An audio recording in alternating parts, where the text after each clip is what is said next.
All right, on today's episode of the Dog Walk, I talked to Ron Saslow, the owner of the Chicago Slice, which is Chicago's Major League Pickleball team. Very interesting interview. I knew next to nothing about pickleball, so I was pretty fascinated to hear about how it's going and how it's taking away from tennis, which shocked me, which I know probably irks the tennis people. But regardless, I think you'll enjoy the interview. And before we pop in there, though, I want to talk about RHOBACK. RHOBACK Activewear, if you're watching on YouTube, you see it. I got the Performance Polo right here. This thing's great. This is the 312. It's got a bunch of Chicago designs in the middle. It's dry fit, so it's soft breathing. It's always comfortable. Then, of course, I got the Performance hoodie right here. Once again, versatility out the ass with the old RHOBACK. It's really great stuff. Go check it out. Performance hoodies, Performance quarter zips, so soft. And now that the weather's about to change, you definitely want to get in on these quarter zips or these hoodies because they really are some of the softest, stretchiest materials that you could play golf in, or you could just, walk up to a barbecue, something casual, something nice. RHOBACK really just blends into everything. So go check out RHOBACK. We have a promo code here for you. Use code DOG on RHOBACK.com for 20% off. For all new customers through the end of the week. That's spelled RHOBACK.com. That's 20% off all hoodies, joggers, and polos with code DOG. I can't believe I forgot to say the joggers. Joggers are lights out as well. So whatever you do, just make sure you're using RHOBACK. It's the real deal. All right, let's get into the interview. All right, Bang. Today's Thursday. It's August 17th. Welcome to the Dog Walk presented by Barstool Sports. I am here with Ron Saslow, the owner of the Chicago Slice, Chicago's pickleball team.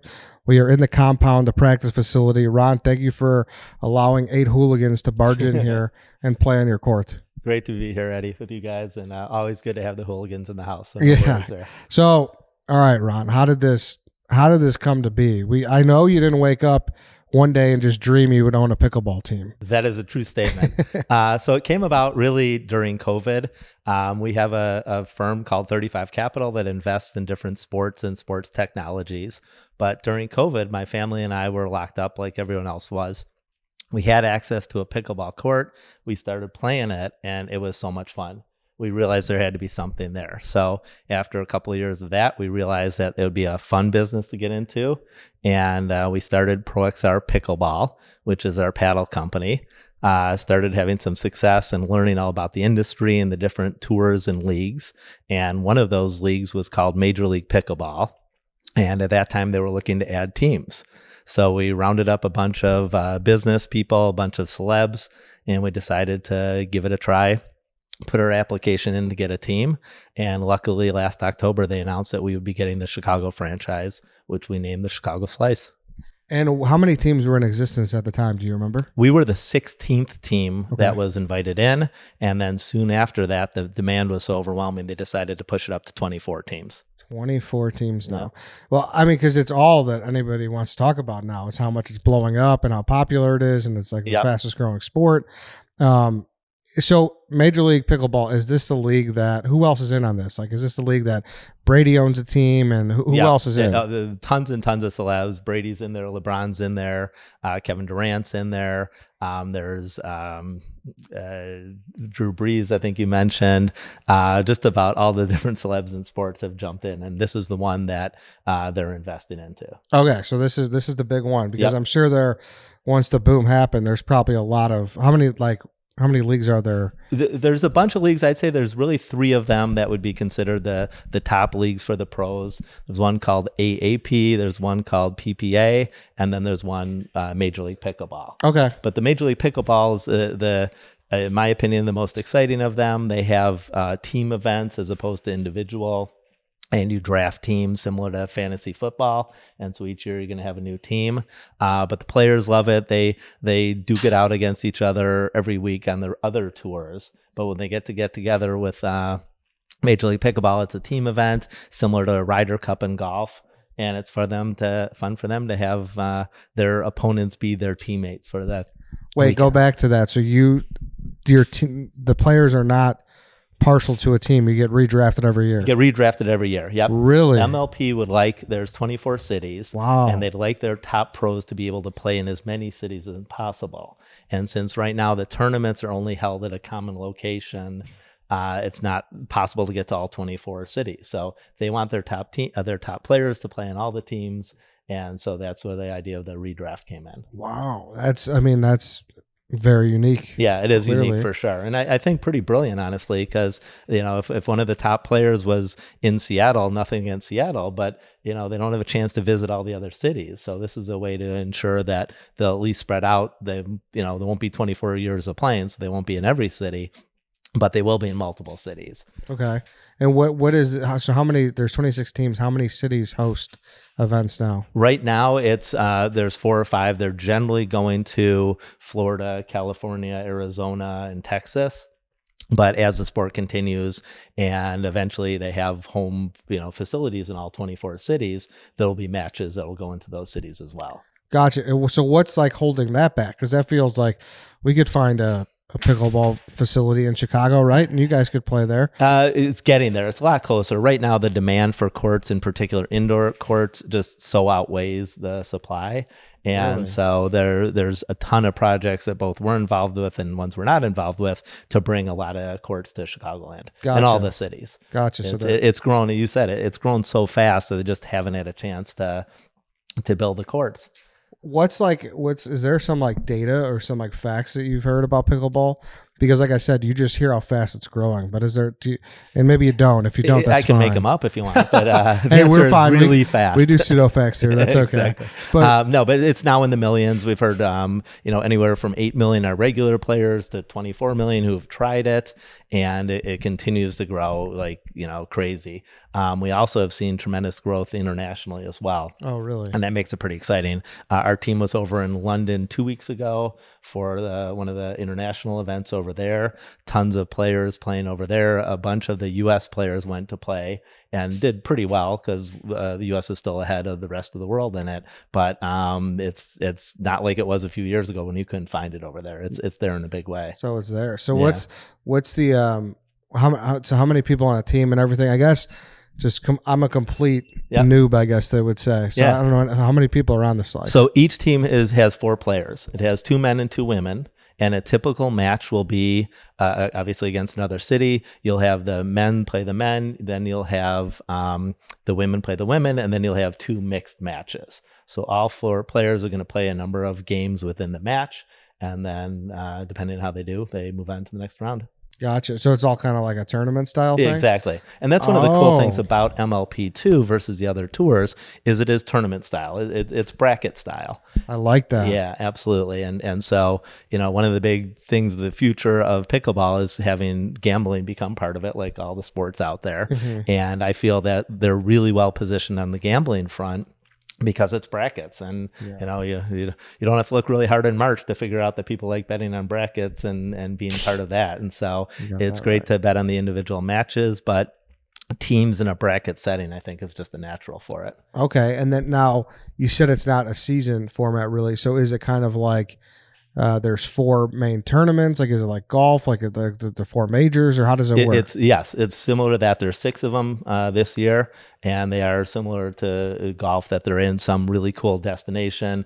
All 24 teams descend on that location, play Thursday through Sunday, get tons of matches in, and then move on to the next one. Gotcha. Okay. So that seems like a good format for sure. It works out really well. And the other 2 leagues, and again, they do a really nice job with it, but they're more traditional PGA Tour where, they're in Chicago this week and Cincinnati the next, and then off to New York, and they just, grind it out every week. Mm-hmm. This is more the special event tour. Okay. So really the fantasy draft happens after 6. It could, if you're one and done in the bracket, you could play 6 games with one team. Well, you will for that particular tournament, but you'll play the whole year with that team. With them, okay. So all 6 events, and you're guaranteed a bunch of matches within that event. So they'll play quite a bit. But you're right. Come Sunday, it's only the teams that have done well in that particular weekend that continue to play through the Sunday. Gotcha. Is there one of those tournaments in that city? What city is the big one? So they're all pretty big. The next one, there's 3 more remaining this year. The next one is going to be down in Atlanta in September. Then it's going to be in LA in November. And then the final one of the year is in San Clemente, also in California. Okay. All right, sweet. Yeah. And so your group too, it's a fascinating group. So it's like, it says it right on the website. So it's like you Ricketts, Heidi Klum, Yep. Chris Everett, and Doug Ellen. Doug Ellen. There's about 20 of us. So there are you said Chris Everett, also Tracy Austin, Lindsay Davenport, part of that team.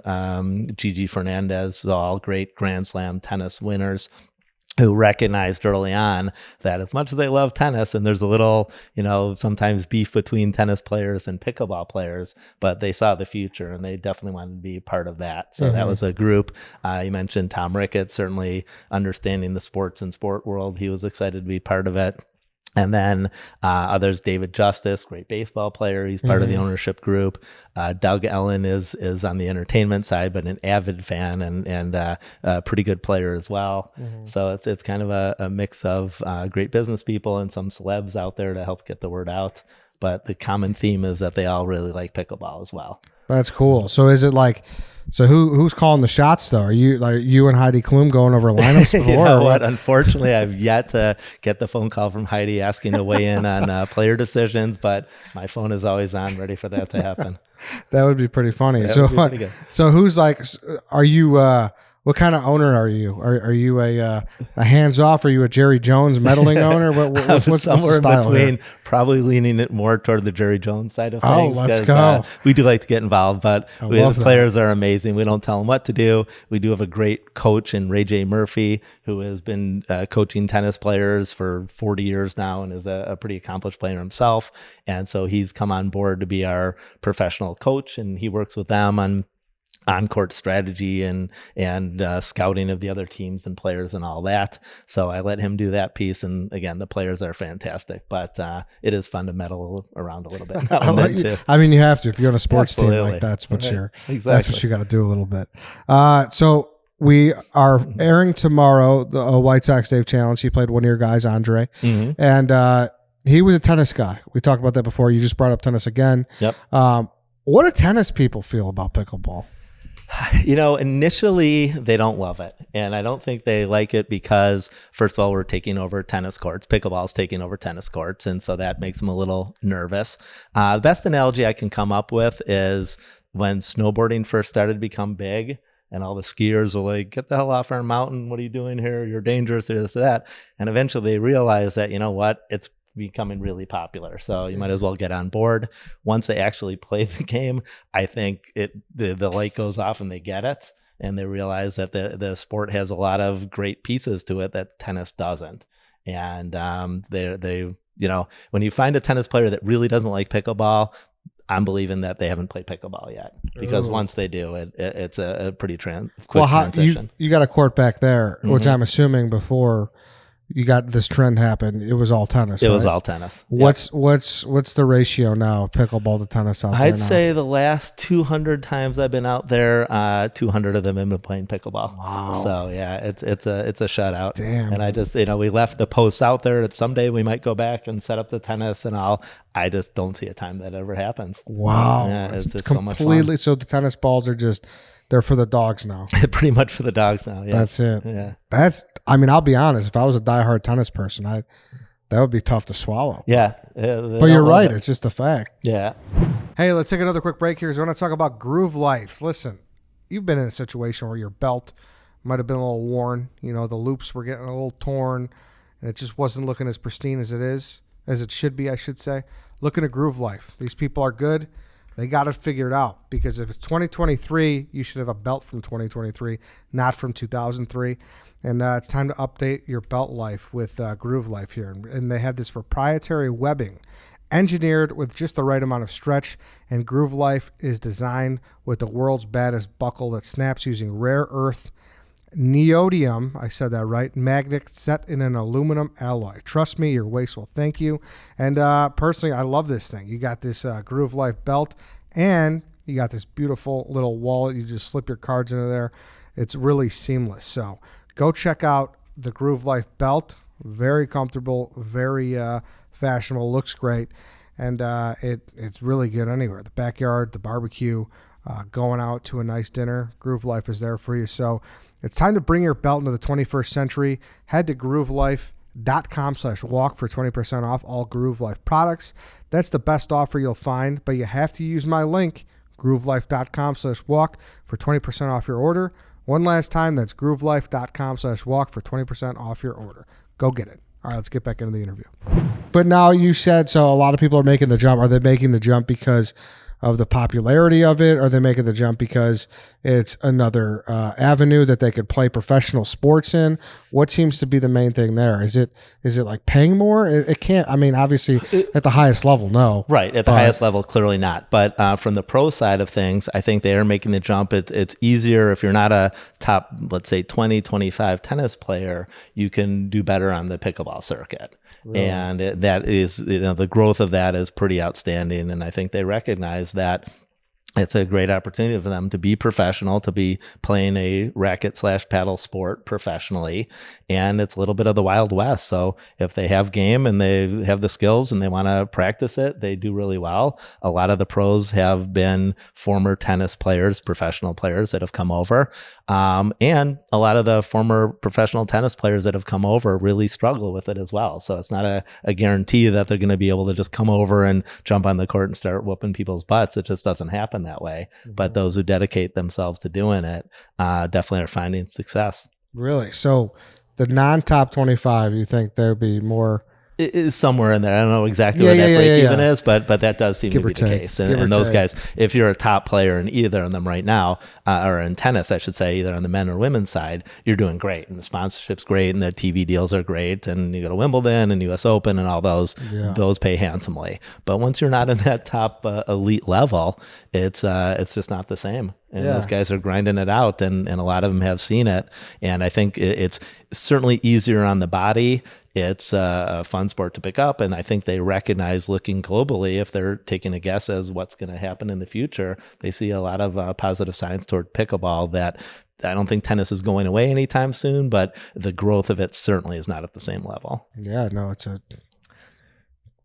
kind of scary for the tennis people. A little bit. And on the amateur side, there's two definite paths of pickleball. There is the pro circuit and pro players, but in the amateur level, I think that's even a slam dunk toward pickleball. It's the ability to get good at it and to have fun at it happens so much more quickly in pickleball than it does in tennis. Mm-hmm. And I said before, in tennis, your advancement of skills is measured in months, if not years. And in pickleballs, it's like hours to days. Even guys jumping in before and playing for the first time, it's a little rough at first, but by the end of the first hour, you can hit some points, you can win some points, you can play. I think it works out really well. I don't mean this in a bad way, but I think America today is very excited about instant gratification and being able to get out there and do it and have fun with it right away. It's certainly more social. It's easier. You don't have to have people that are exactly at the same level to be able to get a good game together and goof around and have fun.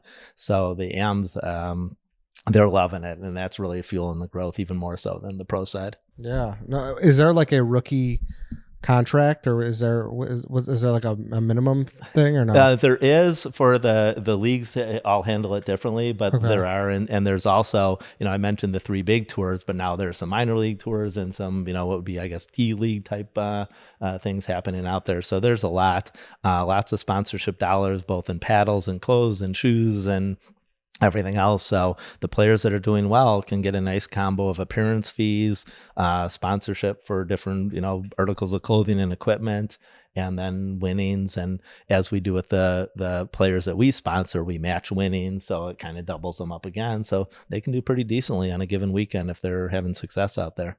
And I think Joe told me, your son Joe, we just landed the Michael Jordan of pickleball. We did just land the Michael Jordan. The ping pong ball was our friend on this last go around before the draft. So they do the typical thing in the ping pong, and here it is, number one pick, Chicago Slice, which was ridiculously lucky. People thought it might have been the Patrick Ewing fake out thing where, magically they had the ball come up for us. But I think it was legit. We had actually won the first season, so even more people were kind of looking at us sideways with, how did you guys end up with the first pick? But we did. His name's Ben Johns. He is the clear number one player in the world on the men's side, singles champion, mixed champion, and doubles champion. And you're like, how can he be that much better than everyone else? And the answer is just because he is. I mean, he's phenomenal. It's, it's in that Michael Jordan, Wayne Gretzky doing stuff out there that other people just aren't doing. It's fun to watch. People aren't talking. The Bears, the Blackhawks, and the Slice. People aren't. That's it. The people need to be noticed. I've put them in the other order, but sure, that's exactly. But they're all number one picks. It's there you go. In the same year of number ones. And we didn't trade ours away. Yeah, you didn't trade ours for sure. Ben Johns. What's his deal? Where's he from? He is. I'm not sure where he's from right we'll look now. into him. That's all right. Background. We'll get the stats. But yeah, he is. He's just phenomenal, and he was one of the early people in the sport too. And so a lot of the early players were the greats of the game just because of the early players, right? So there weren't that many of them, and of course there was always question: as all these others, thousands and thousands of players start coming into the sport, will he not be as good as everyone thought he was? Nope, not the case. The more people get in, it didn't matter. He just continues to roll through everybody. Really? Yeah, it's kind of cool. I gotta watch this guy now. Yeah, it's definitely worth pulling up, and then you can go to YouTube and lots of places to see him play and some of the highlights. And again, his hand-eye speed is ridiculous. His shot-making skill. He's actually a really good guy on top of being a great athlete and super analytical. And so he really thinks through the game, and he's playing chess out there. He's not smacking the ball. Yeah, so he knows he's got all the ins and outs. Yeah. Well, and so he currently is on what team? So he is now on Chicago Slice. Okay. So yeah. Okay. So the draft was in New York City last month, or in June, I guess, which isn't last month, but a little while ago. And our first event September. Okay. So we've been working with him. He was very helpful. Not only do we pick him first, of course, but then he helped guide us through the other picks and people we wanted on our team. And just great to have an analytical guy out there who also happens to be Michael Jordan in the sport. For sure. So the Atlanta event will be his debut for the It'll Slice. be for the Chicago Slice, yes. Wow. Gotta watch that. That's mid-September. We can get the exact date, but it's going to be great, and they do a nice job of covering it as well, so you can definitely watch it. Who's your broadcasting partner? What is Pickleball shown on? Pickleball, depending on the league, is shown on CBS Sports, on ESPN. Those two have had it on what I would call traditional TV over the last bunch of Sundays, and viewership's doing really well. In addition to that, it's streamed on all the streaming services. YouTube does a nice job of getting it out there for everybody. So if there's a desire to watch it at home, it's definitely out there. So we talked about obviously tennis and pickleball. Where does badminton? How do they feel about everything? I think good. I think the other sports that aren't maybe as initially bitter as tennis might be, they like it. It's just great attention. And one of the things pickleball is it's a little bit of ping pong. It's a little bit of badminton. It's a lot of racquetball. It's a little bit of tennis. And so all those other sports, I think, high tide rises all boats. And I think that's kind of what's happening in some of those. Yeah. In particular in the international markets where those other sports are big, it gives a great foundation for pickleball to come in and people to get it and be willing to give it a try. Nice. And was it any other sports you're involved in, or just kind of pickleball was your first foray into that? I mean, I was a teaching racquetball pro back in my day and played a lot of tennis, and so I was always a fan of the racket sports, and so that was of interest. From our firm standpoint, we're in some other sports as well. We're big into baseball and a little bit into hockey, and so we like all those sports. But for us, again, pickleball is right now it's the hottest and the most fun. Nice. And I received this note too that you're I was told you're a badass. I was told you had an unfortunate situation happen to you, an accident. I heard you bounce back and you're better than ever. You're playing and you're beating the brakes off of Joe, and you're clicking, you're clicking better than ever. Yes, that is true. I did unfortunately have a horrible car accident a bunch of years ago out in Arizona, playing in an over 50 men's national championship. And on the way home, I got run over by a truck. So that was less than optimal, but, in your car? Yeah. Oh my God. Yeah. It was in a huge SUV, and it accordioned that thing down to nothing. So I got out of it with a fair amount of permanent injuries, as you can see. But luckily, after a couple of years of rehab, back at it and playing sports and playing baseball again and playing a bunch of pickleball. So good for you. As far as bad situations go, that one came out about as good as it could. Yeah, no, good for you. That's scary. So I'm glad you bounced back. Yeah, thank you. So I mean, yeah, you're just a racket guy, racquetball. So you're one of those guys like at the gym. You were playing with the boys. And yeah, I did. I spent a lot of time there. That's great. I'm sure my wife would confirm that I probably spent a little too much time there, but it was all good. Yeah, that's sweet that you've been able to kind of own your own racket-based sport. So that's great. Yeah, it's a good one to be in. Yeah. Well, all right then, Ron. Anything else here we didn't get to that we should talk about? No, other than just, Chicago Slice, it's growing like crazy. Follow us on social. There's great content out there. And watch in September. You're going to see Chicago Slice with the #1 player in the world, Ben Johns, starting up soon. I said too, if you're watching on YouTube, I'm holding the hat. Your logo, it's now in a fight with the Chicago Dogs in Rosemont. I understand. For the best logo in Chicago. That's not professional. This is a good one. And I respect my friends at the Chicago Dogs, but I got to say that's a great second place finish. They should be very proud of it. And it's a cage match. I don't know who I got. Yeah, okay. I like them both. Them both. We'll see what happens. Did a great job with this logo. Yeah, so. the team did a really nice job with that for sure. Yeah, so I'd guess you're going to sell a ton of merch. But, let's hope so. Yeah. All right then, Ron. Thanks a lot for having us in. You hosted us, and we really appreciate it. Absolutely. Great to have you guys out here, and I appreciate you coming up and learning a little bit more about the sport and Chicago Slice and getting the word out. It's a lot of fun. Beautiful. Let's go. Michael Jordan of Pickleball. I'll be watching. Soon enough. All right, everybody. Thanks for watching. Thanks for listening. That's it for today. Tune into the challenge tomorrow. You'll see White Sox Dave against the pro pickleballer who uses a frying pan, and then he uses another apparatus that's a training thing, I guess. Training baseball bat. Yep. Yes, training baseball bat. Interesting to say the least. Tune into that. That's on our YouTube channel. And, we'll see you guys on Monday for the draft.